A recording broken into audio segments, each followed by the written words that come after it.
There's a sound an empty kitchen makes that nobody tells you about. It's not silence, not really. It's it's more like the house remembering what used to fill it. The clatter of two plates, the scrape of a chair pulled back, the way Daniel used to hum off-key, always off-key, while I fried eggs come morning. He'd hold his coffee cup with both hands, even in summer, like warmth was something he couldn't get enough of. February of 1887, and I hadn't heard that hum in 6 months. I stood at my counter with my hands flat on the wood, and I just looked at the pantry, like maybe something would appear if I stared long enough. But shelves don't fill themselves. I knew that. The flour was gone since Tuesday. The salt pork ran out before that. I had a handful of dried beans Mrs. Harlan gave me last week, a favor owed from when I'd mended her husband's church coat. And that was it. That was everything Josie Creel had left in this world. Well, that and the pot. I picked it up cast iron, heavy, even empty. The one thing from my wedding I hadn't sold or traded. My hands knew the weight of it, the way they knew the shape of Daniel's shoulders. Some things your body just remembers. You know. Even when your mind's trying real hard to forget. I should have cooked those beans for myself. I know that now. But, that morning, Mrs. Harlan had stopped by with that look. She gets the one where her mouth says one thing and her eyebrows say something else entirely, and she told me about Thomas Darcy. That man stopped eating the day they buried Ruth, she said, shaking her head like she was discussing the weather and not a man dying on purpose. Ranch hands say he just sits there, cattle practically running themselves. I reckon he'll follow her into the ground before spring. I didn't say anything, just stood there with my hands in dishwater, feeling the cold creep through the soap, because I knew that kind of dying. Not the sudden kind, not the way Daniel went, thrown from a horse on a Tuesday afternoon, gone before I could reach the fence line. No, this was the slow kind, the kind where you just stop eating, stop caring, stop seeing the point of putting one foot after the other when the person you was walking beside ain't there anymore. I dried my hands on my apron, looked at those beans, looked at the pot, and I made a choice that made no sense to anyone, least of all me. I cooked soup from borrowed beans for a man I'd barely spoken to, while my own stomach sat empty as a Sunday church on Monday. The soup was thin. I won't pretend otherwise. Beans and water and a scrap of wild onion I'd pulled from the frozen ground behind my house, hands aching from the dig. But it was warm, and warm was something. I put on Daniel's coat, mine had worn through at the elbows, and I stepped outside into the kind of cold that don't just bite. It settles, gets into the space between your skin and your bones, and makes a home there. The road to the Darcy Ranch was a fair piece, 2 miles of frozen ruts and wind that came across the plain like it had something personal against me.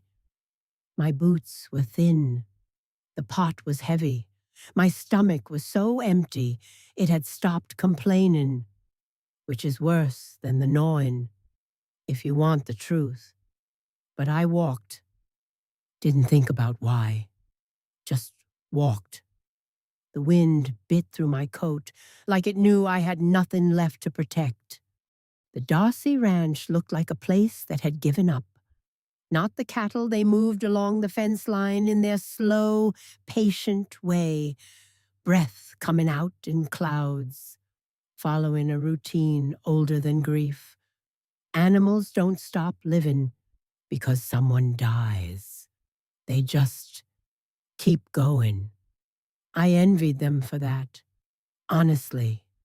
But the house, Lord, the house, curtains drawn at midday, no smoke from the chimney. The porch steps had a board coming loose that nobody'd fixed, and there was a stack of plates by the door, food the neighbors had brought, untouched. Some of it frozen solid, some of it starting to turn. The whole place smelled like cold coffee and absence. That's the only word for it. I didn't knock. I don't know why. Maybe because knocking felt like asking permission, and I wasn't in a mood to be told no. I pushed the door open, and there he was. Thomas Darcy sat in a chair by a dead hearth, like a man who'd forgotten that fire was something you could make. He was gaunt cheekbones sharp enough to cast shadows, shirt hanging loose at the collar, hands just resting on his knees like they'd run out of purpose. His eyes moved to me, slow. The way a man looks at something when he ain't sure it's real and don't much care either way. I set the pot on his table, hard. The sound of iron on wood filled that kitchen like a church bell. Eat, I said, and my voice came out firmer than I expected, almost angry. Which surprised us both. I think, your cattle need you alive, Mr. Darcy. He stared at me, then at the pot, then back at me. Ma'am, he said, and his voice was rough from not using it. I appreciate the kindness, but you're thinner than I am. His eyes soared. They were clear, even through all that grief, blue like winter sky. He looked at me the way nobody had in months. Not through me, at me. You need this more than I do. My chest tightened. I wanted to leave, wanted to set the pot down and walk out before he could see anything else. But I heard myself say it before I decided to. Then we eat together. Mr. Darcy, deal. He was quiet for a long moment. Then he reached for a spoon. We ate in silence. 2 spoons, 1 pot, pulled to the center of his cold table. I gave him the deeper ladle, tipped it, so his portion was fuller. He didn't notice. I made sure of it. The soup was thin and the kitchen was cold, and neither of us said more than 3 words. But, something happened in that silence. I don't know how to explain it, except when you've eaten alone for months. Sitting across from another person feels like taking off a coat you forgot you was wearing, heavy. And then suddenly not. I left before dark, didn't look back. I told myself I'd done a kindness. Told myself that's all it was. I went back the next day. And the day after that. Each morning I'd stand in my kitchen and figure out how to make something from nothing. I mended 3 shirts for Mrs. Pruitt, earned an onion, and a small measure of lard. I walked 2 miles to the Miller farm and helped Clara with her ironing, came home with a cup of flour and a bruised apple.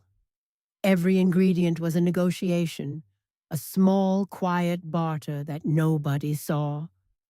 The hardest was the salt pork.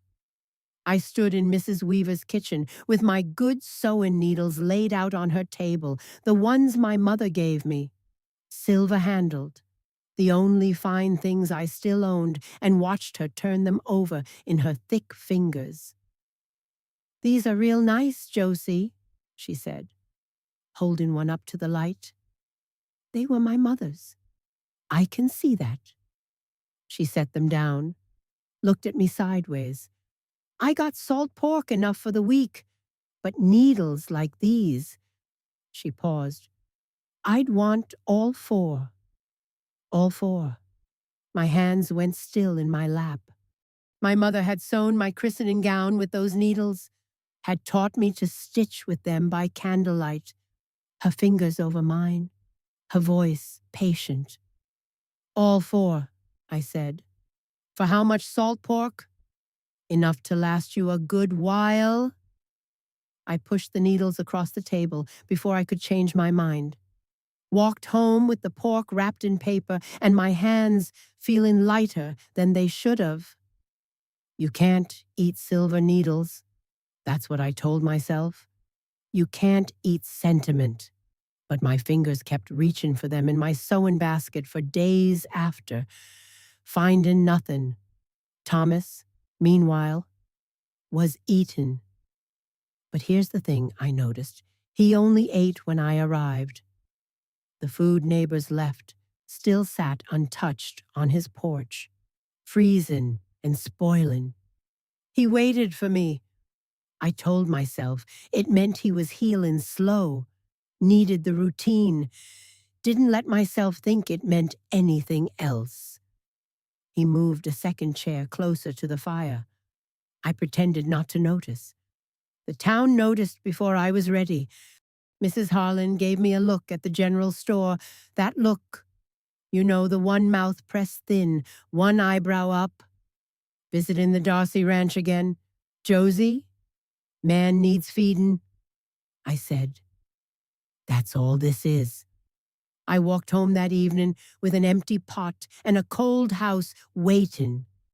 Lit no fire, couldn't spare the wood, and sat in the dark with my coat on, hands tucked under my arms for warmth. I warmed his house every day and came home to ice in mine. 3 weeks in, and Thomas Darcy was becoming a person again. Color came back to his face, slow and stubborn, like spring creeping into frozen ground. His hands found work fixing a hinge, oiling a saddle. Things a rancher does when his body remembers what his heart forgot. He moved through his kitchen with more purpose now. And well, I moved through it too, like I belonged there, which I didn't. I knew I didn't, but I knew where he kept the salt, knew which drawer stuck and needed a firm pull to the left, knew the good flour was in the blue tin behind the sugar, and that he liked his coffee strong enough to float a horseshoe, as Daniel used to say. I caught that thought, Daniel's name in Thomas's kitchen, and I pushed it down fast. Then the wood appeared. I came home one evening to find a neat stack of split logs on my porch. No note, no footprints I could follow in the frozen mud. But I knew the cuts were clean, and even a rancher's work, not a neighbor's afterthought. I carried the wood inside and lit a fire for the first time in a week, and I sat there staring at the flames and told myself it didn't mean anything. Ranchers fix things, I said out loud, to nobody. That's what idle hands do.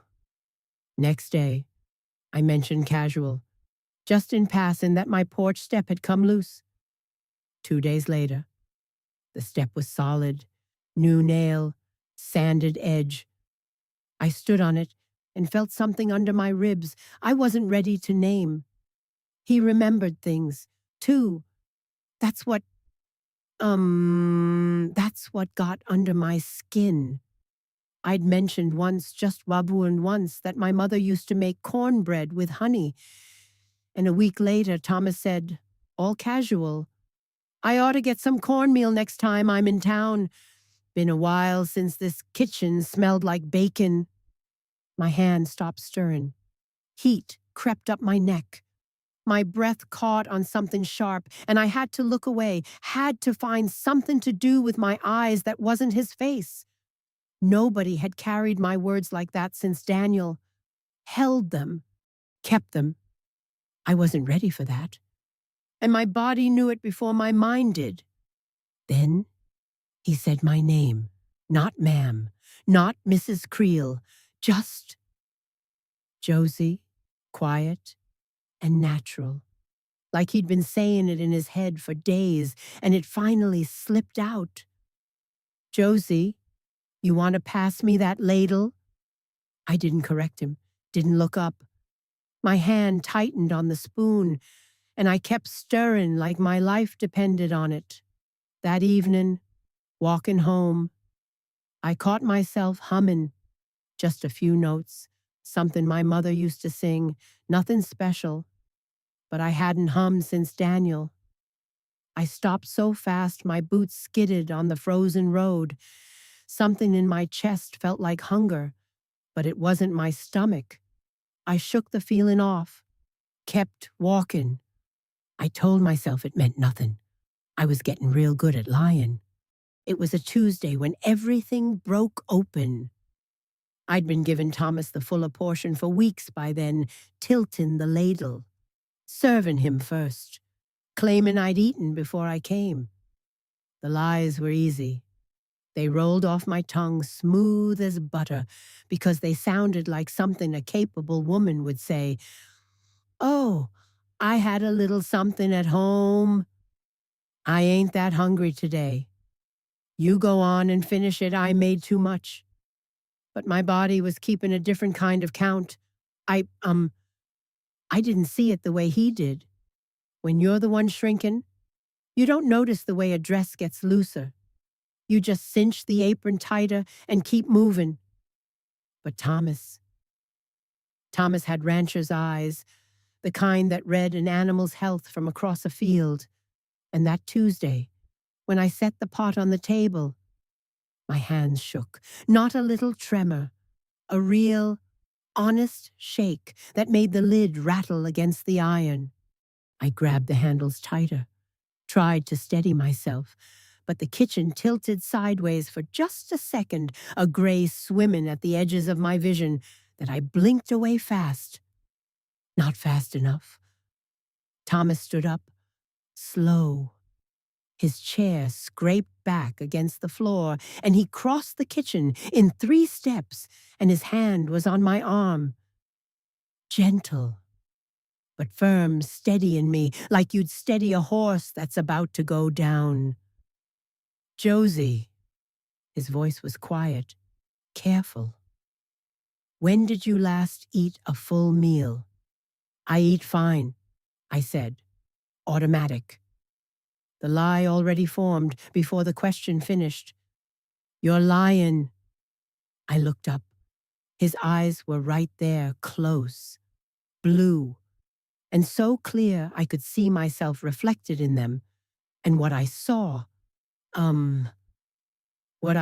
was a woman with hollow cheeks and wrists like bird bones and a coat that hung off her shoulders like a scarecrow's dress. I've been watching, he said, and his voice was rough now, not with grief, but with something else, something that sounded like anger turned inward. You give me the deeper ladle every time. You always claim you ate before you came. You leave before I can offer you more. He paused. You've been starving yourself to feed me, Josie. My throat closed. I wanted to deny it, wanted to laugh it off, wave my hand, give him one of my firm, practical answers that kept the world at arm's length. But I couldn't. The words just wouldn't come. He waited, patient as winter. Because, I said finally, and my voice cracked like thin ice, because someone grieving needs food more than someone just hungry. The kitchen went so quiet I could hear the fire pop. Thomas stared at me for a long, long moment. He just stared, and I saw something move across his face. He looked at me the way I'd looked at him that first day, like he finally understood something I'd been hiding, like he could see the shape of it, and it made his chest hurt. Then he turned, pulled a plate from the shelf, filled it from the pot, the full portion, the deep ladle, everything. He set it in front of my chair. Not his, mine. Sit down, Josie. His voice was steady. You eat first today. I sat. My hands trembled around the spoon. I ate, and he watched, and neither of us spoke. The fire crackled, the soup was warm, and I tasted it for the first time in weeks, really tasted it. He'd seen through me. Not the woman who brings soup, not the capable widow who don't need nothing from nobody. He saw me, the hungry one, the scared one, and he didn't look away. I walked home that evening with an empty pot and a full stomach for the first time in... Honestly, I couldn't remember. The sky was dark purple, the stars just starting, and my hands had stopped shaking. He'd seen through me. I didn't know if I wanted to run or stay forever. The town came for me 3 days later. I was at the general store, counting pennies for a spool of threads, still mending, still bartering, still knitting my days together from other people's torn seams when Mrs. Pruitt stepped in front of me. Not beside me, in front and behind her. The preacher's wife, Mrs. Colton, with her hands folded like she was about to deliver a sermon she'd been practicing all week. Josie, Mrs. Pruitt began, and the way she said my name soft, careful, the way you talk to someone who don't know they're in trouble made my spine go straight.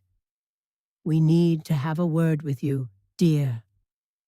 A widow visiting a widower's home every day. Mrs. Colton's voice was the kind of gentle that cuts deeper than loud ever could. Cooking in his kitchen, sitting at his table. Reverend Colton mentioned it Sunday, not by name.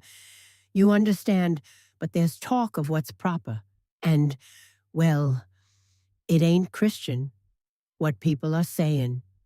Not by name, but everyone knew. I set my pennies on the counter. Slow.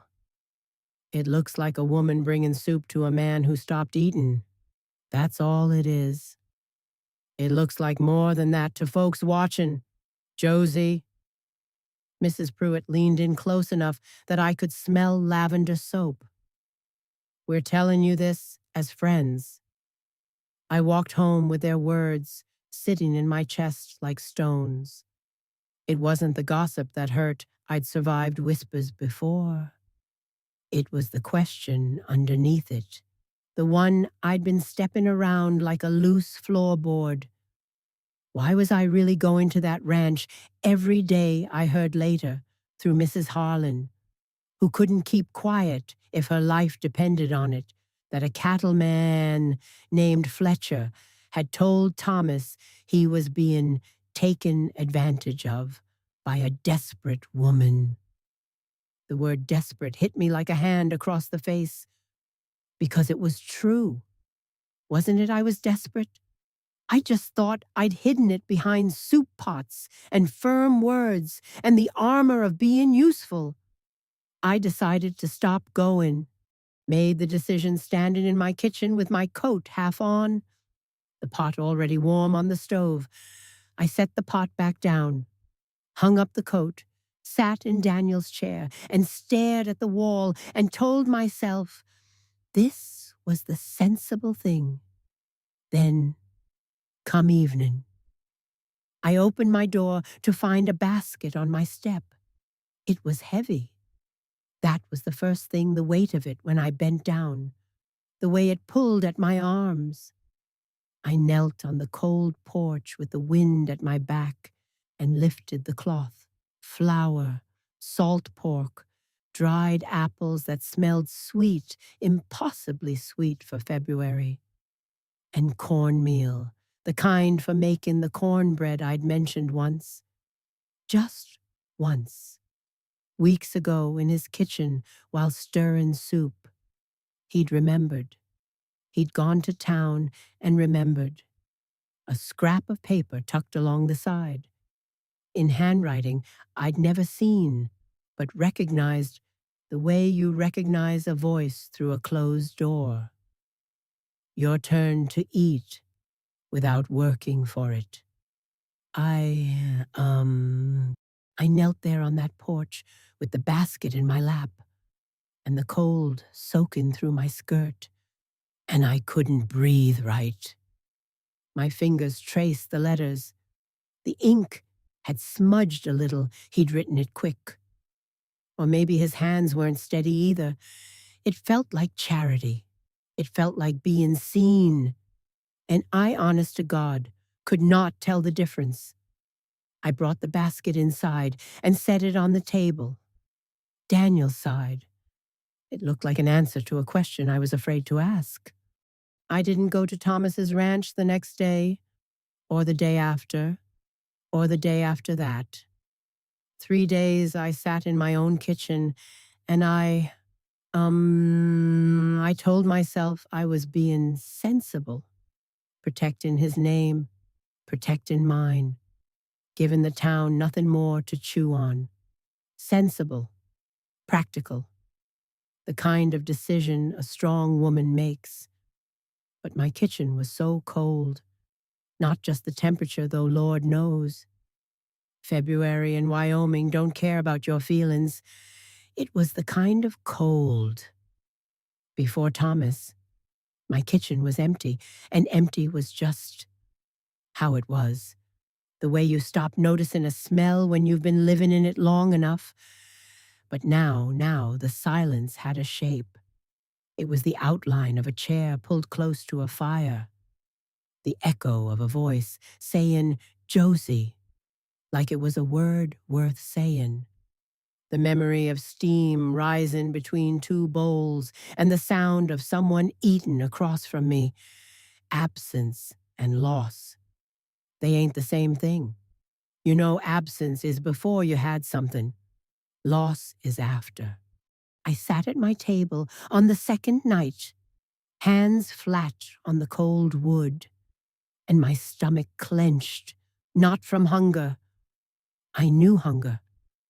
This was lower, deeper, the kind of ache that lives in the space behind your ribs, where you keep the things you won't say out loud.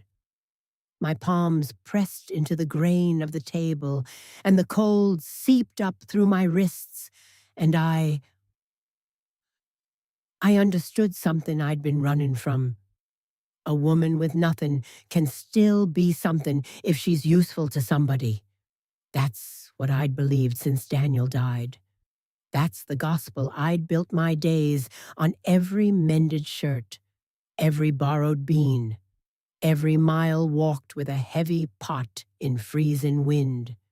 Be useful, be necessary, because necessary means you got a reason to keep breathing. But if I needed Thomas Darcy, his table, his fire, his quiet way of seeing me, then all that careful building meant nothing.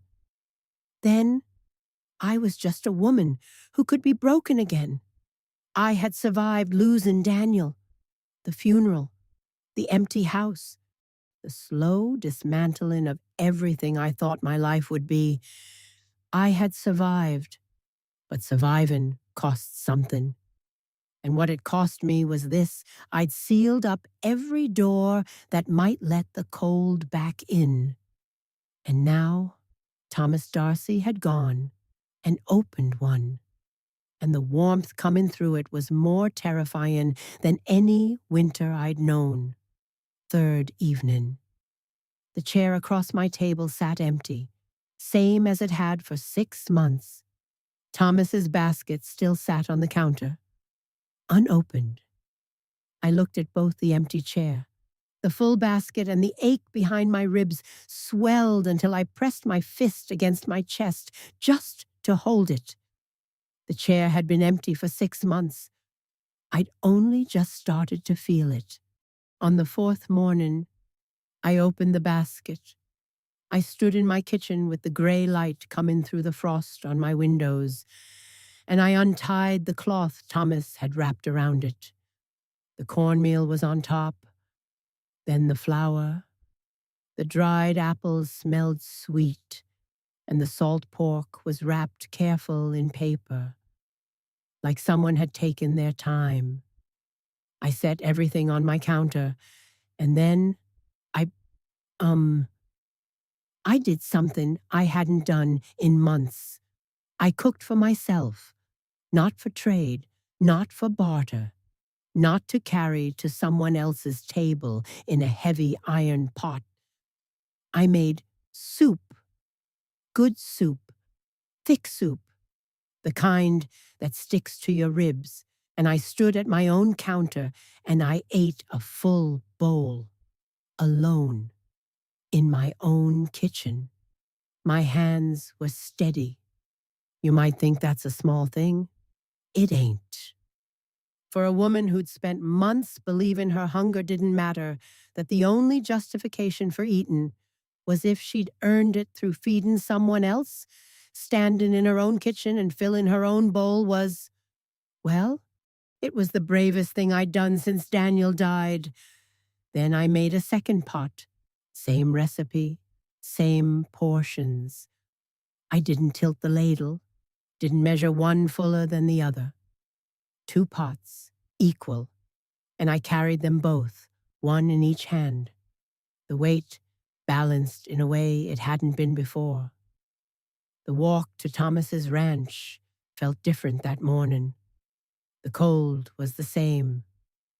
February don't soften for nobody, but, the light was different.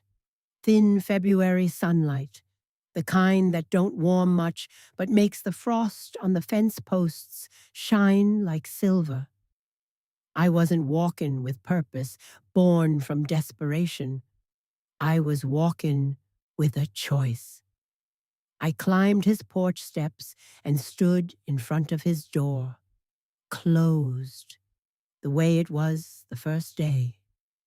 And I remembered 6 weeks ago, I'd pushed this door open without knocking, without asking. I'd set a pot on a stranger's table and told him to eat like I had the right. I didn't push the door this time. I knocked. The difference between pushing and knocking is the difference between giving and asking. And asking. Asking is harder. Asking means you want something. Means you need. Means you're standing on someone's porch with 2 pots and your whole chest exposed, waiting to find out if the door opens or don't. He opened it, and I saw in the half-second, before he could arrange his face, that he'd been worried. 3 days of worry carved into the lines around his eyes. But he didn't say that. Didn't ask where I'd been. Didn't push. He just looked at the 2 pots. Then at me. I made enough for both of us, I said. My voice was steady, clear. If you'll still have me at your table. Thomas stepped aside. The fire was lit. He'd been keeping it going. I realized 3 days of an empty kitchen, and he'd still lit the fire every morning. Just in case. I set both pots on the table, filled his bowl, filled mine, equal. Then I pulled out my chair, and I sat down without being asked. For the first time, I sat at his table, not as a woman bringing soup, just as Josie. That was enough. Valentine's morning, 1887. I walked to the Darcy ranch the way I'd walked it every day for 6 weeks, but the road didn't feel the same. Maybe it was the light. February had been gray and mean since the start, but that morning there was a softness. Not warm, Lord. No, not warm. But the wind had pulled back, like even Wyoming weather understood that some days are supposed to mean something. I carried a pot. Of course I did.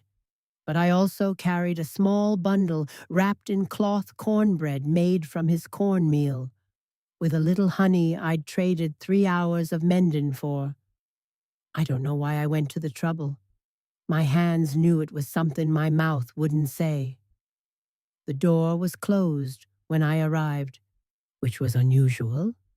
Thomas usually left it cracked his way of saying, "Come in without knocking," which I'd learned to read the way you read weather signs or fence post markings.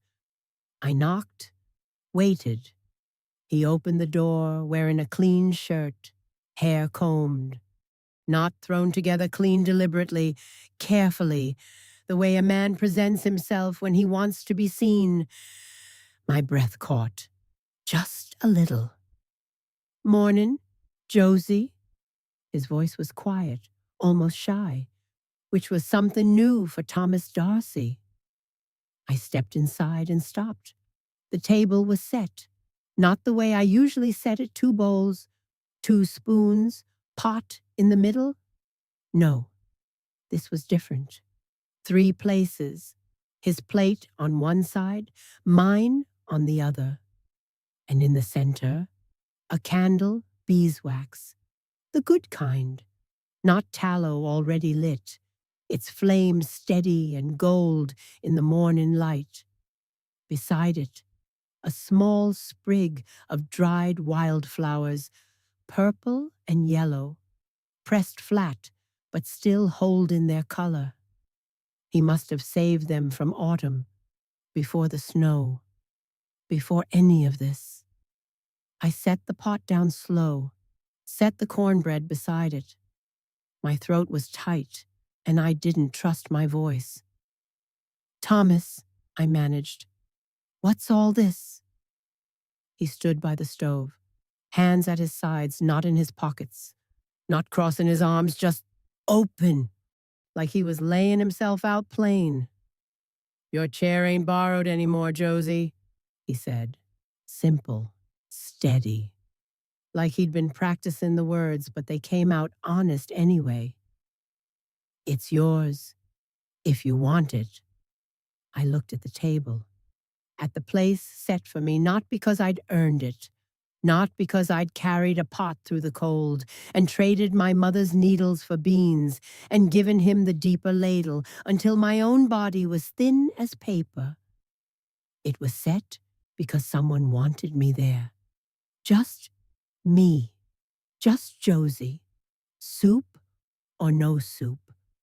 And I thought about Daniel, not with guilt that surprised me, the absence of it. I thought about him the way you think about a warm day that's passed, his off-key humming, his hands around his coffee cup, the way he would have looked at Thomas Darcy and nodded slow and said, "You take care of my Josie. Now." He would have understood. Daniel always understood the parts of me that needed to be needed, and he would have understood the part that was learning to stop. The candle flickered between us. Thomas waited, not with desperation, with patience. The kind of patience a man learns when he's spent 6 weeks watching a woman heal him while she quietly broke apart. "Took you long enough, Thomas," I said. And there it was, his smile. The first real one I'd seen, not the polite grimace of a man going through the motions, but a true, full smile that crinkled the corners of his eyes and took 10 years off his face. "Been waiting on you, Josie," he said. I sat down, pulled my chair in, unwrapped the cornbread and set it between us, next to the candle and the wildflowers. He poured coffee strong enough to float a horseshoe, and we ate. Together, equal portions, no tilted ladles, no lies about having eaten already. Outside, February still held the land in its cold fist. The wind was quiet, but not gone. Spring was weeks off, maybe more. But in that kitchen, with the candle burning steady between our plates, and the cornbread warm, and the coffee strong, and the silence between us full of something that wasn't empty anymore. I could already feel it coming. I looked down at my hands on the table. Dry, cracked, scarred from a season of carrying pots, wood, worry, the weight of keeping two broken people alive through the coldest winter I'd known. Those hands had given everything. They'd trembled when they were finally seen. They'd gone still and lost when I'd pulled away. But now they rested, on the table beside his, not given, not grasping, just still. Spring was still weeks off. But in that kitchen, with the candle burning and my chair pulled close, I could already feel it coming. End.